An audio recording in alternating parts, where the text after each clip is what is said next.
Training doesn't have to be formal like this webinar type of thing or a live conference. It can be just discussions as well. So make sure that you have the door open, if you will, that you're always available if needed. And again, I would recommend that we have key people in your institution that are available to go in and talk to the board, to the senior management, et cetera. So again, think about elevating your value that way. And that really leads me to this next thing, that training is ongoing.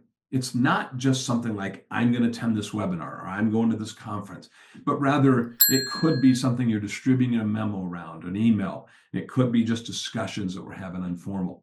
In fact, the analogy I like to give here, people like ask me back, let me back up a little bit. People like to say all the time, how much training do we need on that? When do we consider it enough? And here's the analogy I give with that. I'm married, and I think it's important that my wife knows that I love her. So every morning I wake up and I roll over and I say, I love you, babe. And then I grab this notepad that I have on my nightstand and I check that off my checklist for the day.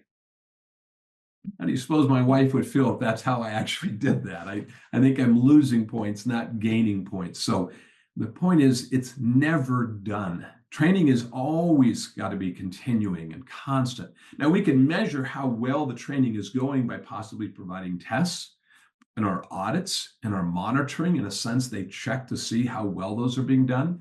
But it can also lead back to other things like procedures, maybe that aren't written as well. Maybe they're following them, but it isn't. The audit shows there's weaknesses.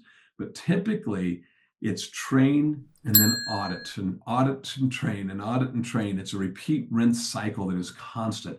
And we need to be refreshing these things and going on and not making people sit through boring sessions that they've had before, but changing it up, making sure that, again, the credibility that you have by providing new stories and new twists and turns and things, new developments.